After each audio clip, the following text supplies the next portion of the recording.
This is The Crossover. Now pleased to be joined by the co-owner of the Milwaukee Bucks, Marc Lasry, and his son, the former senior vice president and aspiring senator for the great state of Wisconsin, Alex Lasry. Gentlemen, welcome. Thank you both for being here. Thank you. I should note Marc via Zoom, Alex here in person. Marc, of course, you'll be back here soon enough. We are taping this on the eve of Game 4. Yeah. I'm just glad that when we arranged this beforehand, it was 2-0. You guys still said yes. I was a little worried about what might happen if things had not gone a certain way in Game 3. So big relief for me as the podcast host that you guys are still in a good frame of mind here. So thank you, Giannis. For both of you, either one of you jump first. The emotions of getting Game 3, first of all, making this a series. I'm sure you were confident it would go no other way. But just the emotions of that, and then whatever the weird mix is right now of going into a Game 4, another pivotal game. They all are at this stage. What are you guys feeling? This is a big moment for obviously your whole ownership group, this version of the Bucks, this city. What is the mix of emotions right now? Look, obviously it's great, right? And it's funny. You sort of hit it on the head. Game 1, you're like, okay, great, let's steal it. Game 2, you're like, all right, we didn't steal Game 1. That's all right. We'll steal this one. Game 3, you're like, all right, we're going to defend home court, right? So every game is actually very important. I think obviously if we win tomorrow, then it's a real series, right? I mean, then it's 2 out of 3 and anything could happen. Look, ultimately, I think we're the better team. If we play well, we should win. And you saw that yesterday. I mean, you saw it in the last game. Giannis is going to get his points. I don't think there's anybody on that team who could stop him. And if Chris and Drew play their game and they play well, and Brooke plays well, we should win. And I think that's what you saw in Game 3. And hopefully that continues in Game 4 and for the rest of the series. By the time the listeners hear this, Game 4 will be in the books because this will publish Friday morning. So they will just have to guess at what your mood might be at that point. Alex, do you go into these games with? Are you nervous? Are you pacing? Are you excited?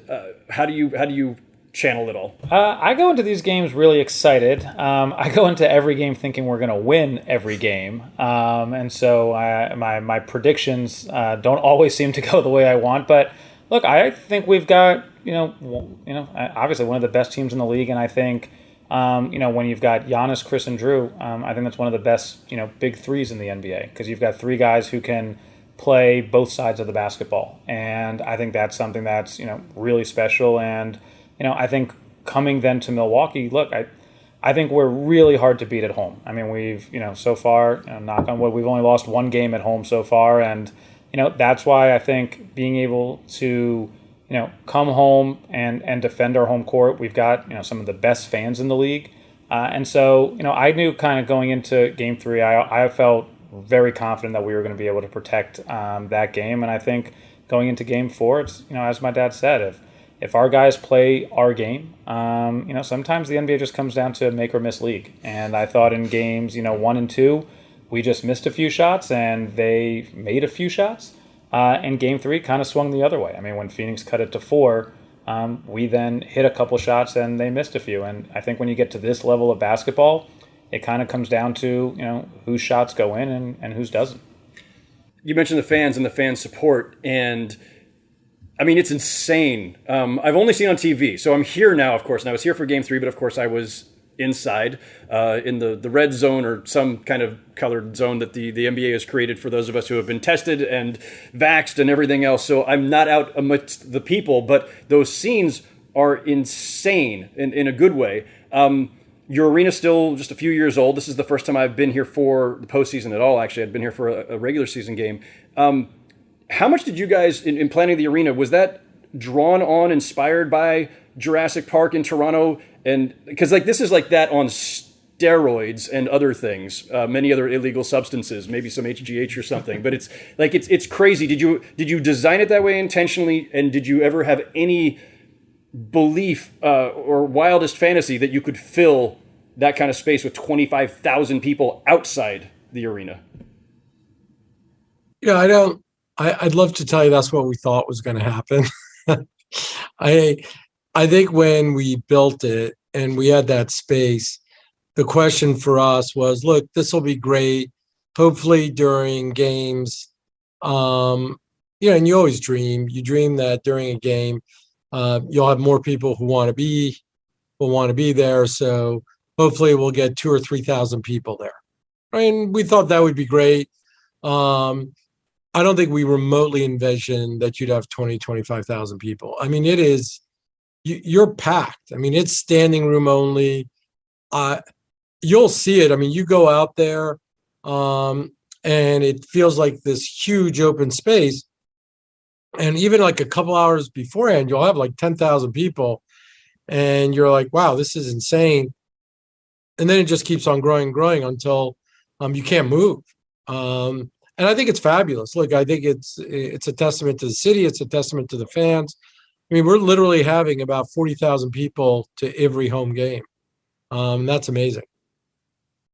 Yeah, and I think it shows also, like, what kind of what we envisioned and what we said, would happen when we built Fiserv Forum in the entire Deer District was this was going to become the new living room of Milwaukee, and this was going to be something that was bigger than basketball. And I think what you're seeing is, I think our Visitors Bureau said that this is adding about $3 million, I think, a game in economic impact to the city of Milwaukee. And, when you have 40,000 people coming, west of the river downtown to an area that used to be completely empty, 20 years ago, there was no development there. I think it's showing that, look, there was a hunger and an excitement for Bucks basketball and for a space like this. And, when we toured, kind of all of these different arenas and spaces, whether it was Jurassic Park or, kind of what they've got in Brooklyn and LA Live and a number of other arenas kind of around the country, I think this is starting to become the model where you're hoping to kind of build this entire district and entertainment area that people can come, watch the game, and even if you're not inside, you still feel a part of that energy and electricity. And I've said this to a lot of people, to a lot of fans, and to a lot of my friends. Like, our guys feel that energy and excitement even from the people outside. Like, they know there's 20,000 people outside the arena screaming and yelling and going crazy. And so I think that's something that, again, gives us that extra boost, and it's awesome for the city. It's awesome for all the businesses down there, and I think it just shows that there's a lot of people who should be betting on Milwaukee. I get there's these moments, and when you're covering sports for a long time, you can get a little bit cynical, a little jaded about just how fans treat or fans engage with the game sometimes, not always in the most positive way, and you get a little cynical about the business of the sport. But I have to say, even in my jaded old journalistic soul here, when you see 25,000 people, or when it's been with Jurassic Park with however many thousand people there, this is, when we talk about sports bringing people together, which sounds like this big sappy cliche, like this is actually what it is. When you see all those people out there just, partying their butts off, having a great time together, and in that big of a number, you do see, like, okay, sports it does a lot of other things too, but it can actually bring people together. And so I think that's wonderful. And also, as someone who's been coming to this city for a long time, covering the league, that's exactly as you said, Alex, like the downtown, depending on where you were downtown, there wasn't necessarily a lot going on. The difference I've just seen the last couple of days here is incredible in that part of town. Like, it's hopping. I've had way too much sausage and cheese in the last few days, and I'm fearing that my arteries might not survive the week here. Just clean that out with some of the Milwaukee beer, and you'll be fine. Speaking of which, is it something in the water here? Is it genetic? Like, what is it? Like, every time the Jumbotron goes up and somebody's up there and they're pounding a beer in like 3 seconds flat, I don't think I've seen that in any other NBA city. I can't personally do that. What have you guys learned about Milwaukee fans or Milwaukee people that allows them to get that much beer down their throat that quickly? Because I would choke. It's just part of the culture. I mean, you start at a young age, and and you just get going. And I think it's one of the things that I think also just kind of has happened like organically, which has just been really cool to see, that it's just kind of become the thing on the Jumbotron now. That, it started, I think, in the 2 years ago in the playoffs when Bakhtiari, chugged 2 beers in 2 seconds, and then him and Rogers did the back and forth, and I think it's just kind of become a thing now. When anyone gets put on the Jumbotron, they're going to chug a beer really quick, and it's I think one of those fun organic fan displays that hopefully becomes kind of one of those quintessential Milwaukee things. And we've even seen it then go to Brewers games. Like when I've been to Brewers games, we've seen it now, and at Packers games. So it's kind of something that's kind of, I think, grown from from one of our first playoff series a few years ago, and it's been really fun to have that had started from Bakhtiari, one of the Packers linemen, getting that going. It's like the most perfect, and I don't mean this in a negative way about Milwaukee to say like, oh, it's just about like bratwurst and beer, although that seems to be a lot of it. The fact that somebody, like, obviously a lot of beer companies began here, Schlitz and Pabst and Miller and all this, so it's right. It just feels right. It feels right to me to look up on the Jumbotron and see people pounding beer. So I think we're hopefully Alexander and I will do it at the next game. I was going to ask, have you tried it? Like, do you either of you have a personal best? No, the problem is you got to practice, and it's really hard to practice. So you can't keep on practicing. But we'll see. Hopefully we'll try it out. I think it's mandatory. I think at some point, maybe, if things go well for your franchise in the next week or so here, maybe that's part of the celebration, is that everybody in the family, all the ownership group, everybody's got to do it. It was awesome to see the Bakhtiari father-son combo do that. I saw where Bakhtiari got his skills from. So like that was impressive. So you guys have had, your ownership group has been in place now for it's 7 years. So 2014, I believe, is when you all take over, you and Edens and Dynan. In 2014, were there any moments where you could plot out the future and say, not that you knew in 2021 you'd be competing for a championship, but just, is there anything that was discussed early on that could have foretold, or that you could have envisioned that this soon, and it is soon, like it's hard for NBA franchises, it's obviously been a long time for this one, that you could be in this place? Was there any early hints, any discussions about how to get here? Look, part of it was, that was your goal. I think we knew we had to do 2 things. First, we needed to build a new practice facility. So that was really paramount. Because where we were, when it rained, it would just leak on the court. So you couldn't believe that was an NBA practice facility. That place had been there for a while. Yeah. And 2, we had to build a new stadium. So, we knew those were a couple of things that we had to do to bring the Bucks to sort of compete with every other NBA team and try to be at a high level with sort of on the practice facility and for our home court. I think by the 3rd year, we started realizing we've actually got the potential. And the reason I say that is, you started realizing that Giannis actually could be somebody really special. And I think as we saw that, I can't tell you, maybe Alexander did because he spent more time there. But I knew Giannis would be really good. I didn't realize how good he could be. And then we started seeing that over the course of the next 4 years. And I think it's one of the reasons we're here. Giannis is a unique individual, on just as a person, as a human being, and then as a basketball player. Chris is another, for us, someone that has been able to sort of step up, and you need a player like Chris. And we knew Chris was good, but again, I think Chris has raised his level. And so I think we knew we had a foundation, and the question was, how do we get there? And I think that's sort of what's happened. Yeah, I think over the last 7 years, it's been, I think, like every NBA franchise, right? Like you've had your ups and your downs, and then your backups, and you've had to have, a lot of foresight and a lot of luck to kind of get where you are. And I think, we thought we had a big three in Giannis, Jabari, and Chris. I think when we first started, and then we got Greg Monroe, and we thought like, oh wow, probably the biggest free agent signing in Bucks history to be able to bring Moose in, and then the NBA kind of changed that year. But I think you saw that, and then Jabari tears his ACL twice. But in that first year, you knew you had something really good with Chris. I think he was playing a ton of minutes. I think he was probably one of our best players our first year with the team. And you knew you had something really good. I think what's been so impressive about Chris is every year he's just gotten so much better, and he's turned himself, I think, into a top 15, 20 NBA player in the league. And seeing his growth with Giannis turning into one of the top 2 players in the NBA, I think has made this really special. And I think that being able to coincide with the new arena and the new practice facility and all of that kind of coming at the same time. If you look at the first press conference my dad and Wes had, they said they were expecting a championship in 5 years.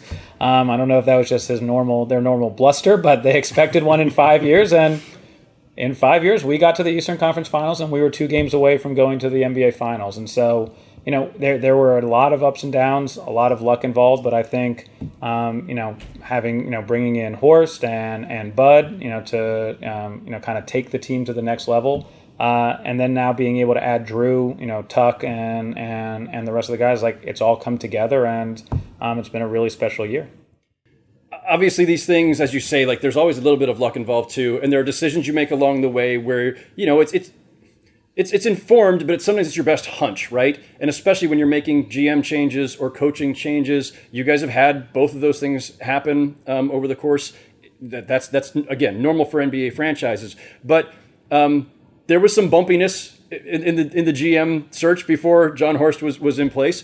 You've had a couple of coaching changes. Bud has come under fire annually. It's an annual tradition for those of us in NBA punditry. You guys were criticized for letting Malcolm Brogdon walk away in the sign and trade. At a moment like this, do you feel some vindication for every decision has some opening for some criticism. There's always a little bit of debate there, but does it feel like a vindicating moment for the various, bigger decisions that you've had to make along the way? No, I wouldn't say that. I don't look at it as us being vindicated. I think it's just hard. I think that's what we've learned is it's just really fucking hard to get here, and that Bud has been coach of the year. I think he's been with us for 3 years. He's been coach of the year two out of the 3, by different organizations. It's just hard. And I think, you realize you're going to make mistakes, and you just hope that the mistakes are small. And I know we're going to make mistakes, right? And it's, we made a big decision this year, and it could have been a big mistake, by the way. The big decision we made was, we decided to sacrifice depth for having a better starting 5, right? And that's what we did with Drew, right? And we sacrificed because we said, look, if our goal is to get to the playoffs, and in the playoffs you're going to play your best 7, so depth is great for the regular season, but for the playoffs, we'd rather have a better starting 5.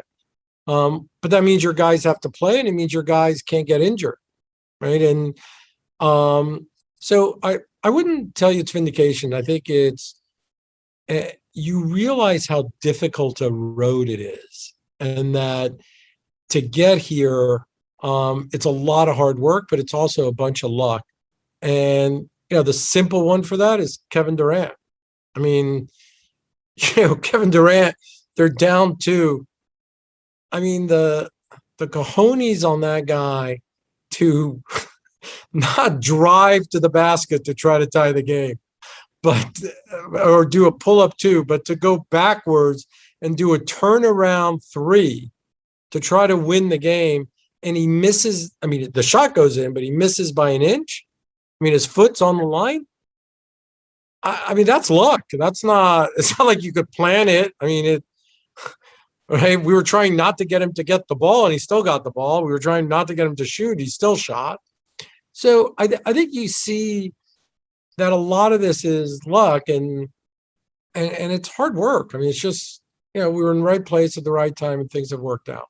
And I think you also got to remember, and I think a lot of times we become prisoners of moments and outcomes, kind of tell the story. But we were, 20 seconds away from being up 3-0 in the Eastern Conference Finals 2 years ago. And if it wasn't for, in Game 5, like Kawhi hits 2 step back threes on Brook, tough shots to put them up. And, like that series, even though Toronto won 4 straight, that was a closer series than I think people remember. And then we have all of a sudden we are rolling through the regular season and a once-in-a-generation pandemic hits that shuts the season down. And then, you've got, a social and racial justice movement and a shooting of Jacob Blake like in our backyard. And you're now in a bubble and you're away from your family. Like, that was a tumultuous season that happened last year. And, like, this has been a really crazy last couple years, and I think really, though, like what we were able to do this year was kind of, just in line with how hard it is to get to the finals and how you don't just do it in that first year. I mean, the year we got to the Eastern Conference Finals, that was the first year, like, we got past the first round in 20 years. Mm. And so it takes time to get to that stage, and I think we had to go through some adversity before you can really realize, like, and wanted to know how to win. I think Chris has talked about it a ton, is the experience is what's helped us get here. We've been down 2-0 before, which is why I think our team feels just as confident in being able to win this series as they felt being able to win before, because we were down 2-0 and we came back and won, and I think they feel that same way right now. Yeah.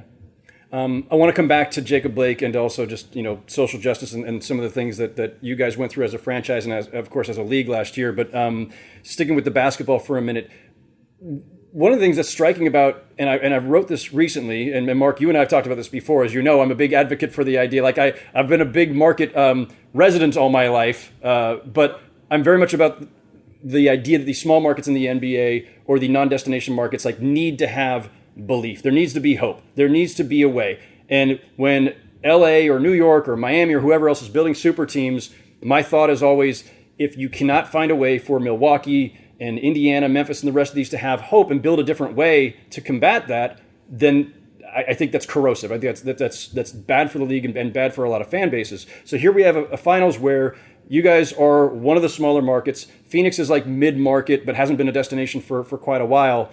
And you both built almost similarly in that their best player was drafted, Devin Booker 13th overall. Ayton was number 1, but he's like their third best player. So it's not like they're built around a number 1 pick. You guys are built around a number 15 pick and a second rounder in Chris Middleton and a late first rounder in Drew. And like, this is it. This is what I think you and I even talked about on our previous podcasts a couple years back, Mark, which is, this is it. This is the alternate model, if there is one. I don't know if it's replicable, but I think this is healthy for the league in that it's showing you can do this without either poaching somebody else's superstars or multi-year tanking. Because it's a lot harder to draw a second star to a market like this. And Mark, you got fined for even alluding to it at one point. So I hate to bring that up. I'm sorry. But it's, does it feel good at a time like this, at this moment where you guys and your front office can look around and say, you know what? We got it. There is an alternate. You don't have to have a super team. You don't have to have 3 top 15 players or poach other superstars or do a multi-year tank. This we've just shown. Here's the proof of concept. Well, yeah, but I think you and I have talked about this. Ultimately, at the end of the day, you've got to be right on your draft picks, right? So, we selected Giannis 15th, and we were right on that, and other people were wrong, right? So you've got to have the talent in your front office that can make those decisions, like Chris, trading for Chris and getting Chris. We drafted Malcolm Brogdon in the second round, and he became Rookie of the Year, right? So I think a lot of this is, what it shows is, if you've got a good eye for talent, you're going to do well and you're going to be able to compete. Right. And Phoenix is also a great example of that, because I think they ended up having Devin Booker, who's been an all-star, as 13. Ayton will turn out to be really good. Maybe he's just coming a little bit later, but whether he should have been number 1 or he should have been a top he definitely should be a top 5, right? I mean, you would say he should have been a top 5. So I think part of this is, and I don't think, and I think this is the part that gets lost in the NBA. You better be really good at picking talent. You better be really good at picking talent. You better be really good at putting a team together so that everybody works well together. And I think that's one of the things John has done, which has been fabulous, is fitting the pieces to go alongside Giannis. And I think it's what Phoenix has done, is putting the pieces to go alongside Devin Booker, right? I think Chris Paul has been a great addition to them. I think Drew Holiday has been a great addition to us. I mean, we gave up a lot for Drew. And I would tell you, we wouldn't be here if it wasn't for Drew, right? We wouldn't be here if it wasn't for Chris or for Giannis. But you need all 3 of those. And you take away any of those 3 in the Phoenix side, they wouldn't be in the finals either, right? So you've got to be able to draft well, not at number 1, but at below 10. And that's what's going to separate you. What do you remember about the Giannis draft? What do you remember about, and I don't know like how closely either of you are to the war room or the conversations on draft night as that pick is coming up, but do you recall anything either going into the draft or that was the year before us. Oh, that was the year. That's right. That's right. Yeah, but let's not mention that. Let's say that it was solely. We'll edit that part out. I can still tell you what I remember about that draft. Sure. I could tell you that if we had owned the team that year, that's what we would have done. All right. So 100%. And my dad had the foresight to make sure that we kept Giannis. I think that was. There you go. All right. Well, let's talk about that though. Let's talk about keeping Giannis, because a couple of years ago, everything was, and I even came out and wrote a story partially based on this, that, the league, the vultures were circling as they do. Everybody was planning for how to poach Giannis. There are teams still right now, in fact, that have all kinds of cap room this summer because they were saving it for him in the hope that they could steal him away. So tell me about the moment that you get the call or just the final word. It's probably no one moment. It's coming, but when you know for sure that he's signing that extension last year, give me a sense of that conversation or that moment. I think it started during the summer. And what I mean by that, it's not you got a word. It's that, we've been spending the last 5 years building a relationship, right? And that relationship on both ends, it's making sure Giannis is comfortable being in Milwaukee and us letting him know how important he is to the franchise. And I think that summer it was just mainly us just talking to him about, here's where the team is, here's what we're doing, and just staying in contact and making sure that we heard what was important to him, right? And obviously we couldn't talk about the contract during that time, so we didn't. But what we could talk to Giannis about is, here's where we're seeing next season. Here's what we're going to be able to do. And you get a sense for, are we all on the same page, right? And I think we knew we were on the same page, which was, look, at the end of the day, what Giannis wants more than anything is to win. He's made that abundantly clear to us, to coaches, to players. That's his focus. And he had to believe and he had to know that that's what we were interested in doing as well. And I think when we traded for Drew, I think that sort of sent a very strong message. And then when we were able to talk to Giannis about it, that was really the conversation. It just kept on going. I forget when it was, whether it was December 1st, whatever the date was that we were allowed to. We started talking about, look, here's what we're going to try to do. Don't worry, we're going to spend what it takes. We'll be in the luxury tax. We understand that. But you have our commitment that we're going to try to do everything we can to win. And I think part of that is, there's got to be a relationship there where Giannis believes that and his agent believes that. And his family believes that. And everybody believes this is the best place for him. I think also, to be honest with you, there was a huge comfort level in Milwaukee. I think he loved living here. So I think for us, as long as he felt we were going to do what we needed to do, everything was going to be fine. So we felt pretty comfortable that things would work themselves out.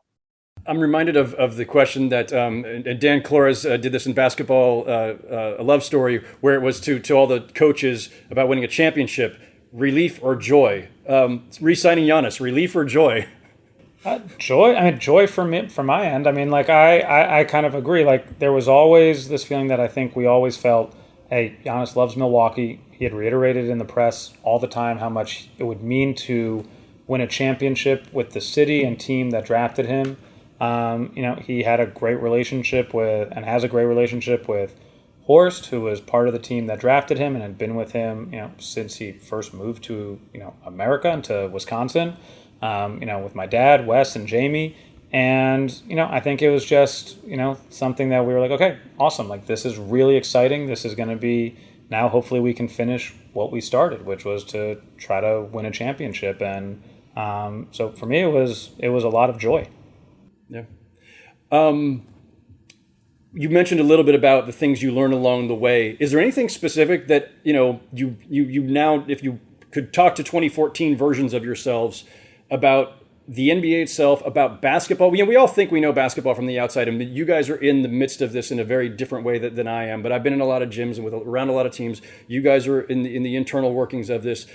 What is like the one thing, like it doesn't have to be particularly profound, but there's something that you know now in 2021 that you didn't when you guys first went down, started this journey with this franchise? It's a great question. It really is. I would tell you, do not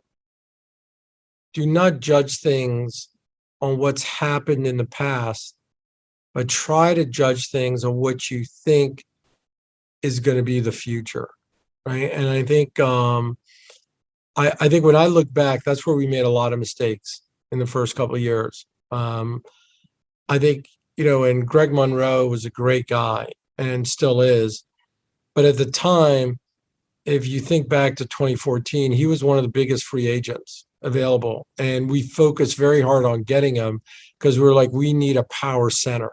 We need somebody who's going to play inside. And even though the NBA was moving towards more positionless basketball, and I think we were trying to do things based on what the past was as opposed to the future. And I think we've learned, and what the advice I would have given myself is, look, try to figure out what the innovations are going forward, and then try to draft or pick players who are going to fit that mold, as opposed to players, who you think fit another mold, which is what's worked in the past. I didn't realize how much change there was in the NBA. And how much you had to adapt. And it seems like you need to do that, and you need to do that every year. So that's what I've learned, that we really need to sort of figure out, all right, for next year, what are we going to need? Don't look at what you've got today as saying, okay, that worked. We don't need to do anything. It's, yeah, you do, because everybody else is making changes around you, and we better be keeping up with them. People may not remember this, listeners may not remember this, but in 2014, well, one, a lot of teams didn't necessarily see this massive three-point revolution and positionless coming. There were hints of it, but not to this degree. Two, that was a big deal when Greg Monroe chose you guys over New York, over LA. He was hotly pursued. That was considered a huge signing and an early victory for your franchise with you guys in charge, because he picked Milwaukee over the big markets. I think it showed. Look, what that showed was that we could compete, and that being in Milwaukee did not mean that we can't go get free agents, and that players don't want to be here. And I think that's what we learned from that. And I think the other thing is, you've got to look at where the future is, but also realize, every team is kind of built different, and you've got to play to your strengths. You're not going to be able to do everything. And I think even when you look now, we talk about this small ball 3-point revolution, and yet the two teams in the NBA Finals have traditional bigs in Aiden and Brooke, both starting on their teams. We talk about the 3-point revolution, and what's dominated this series? Well, Chris Paul and Devin Booker in the mid-range, and Giannis, Drew, Brooke, and everyone in the restricted area. And it's, not everyone is going to be able to have Steph Curry, Klay Thompson, and that team. And I think you've got to try to build the team and realize that no team is going to be the same. You're not going to be able to build the team just as, the Heat took their big three and then the Warriors did theirs. Like, you've got to kind of build your own identity, and there's no one way to win. But I think the one thing I would also say that we learned is, like, if I could go back until 2014, patience is okay. Like, I thought it was awesome when we got Greg Monroe, and that was huge. But I also think we, tried to skip some steps. And there's, a maturation process through all of this, and you've kind of got to, go through that. We alluded to this earlier, that last year was obviously a very tumultuous time for the entire country, certainly for the league. Social justice movement, in addition to the pandemic, the bubble, all of that coincides. And then your team is at the very center of one of the bigger moments within the bubble, because it was the Bucks who decided first to stage what we essentially would call a Wildcat Strike.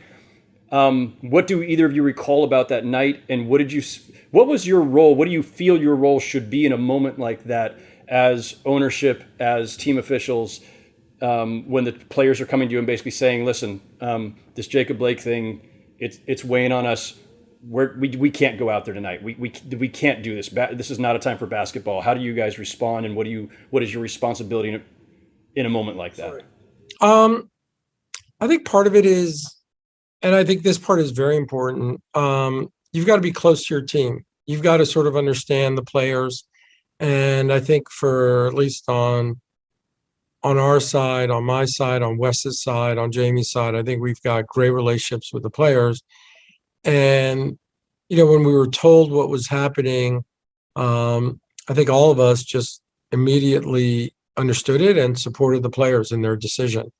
And I think that meant a lot to the players, and that, there wasn't a question. It wasn't, well, look, I think you guys need to get out there and play. It was fully understand. We fully support it, and we're going to back everything that you're doing. So I think you need to have a little bit of a symbiotic relationship with your players, where at least they know that we're going to be behind them in things that are important to them. So I thought it was, I found out 5 minutes before the game. Got a phone call, and our GM called us, and I was like, okay, I understand. Let me, I'll call the NBA and let them know. And he goes, we're doing that right now. I was like, okay, well, I'm here if anybody needs, and let's put out a statement that we fully support what the players are doing.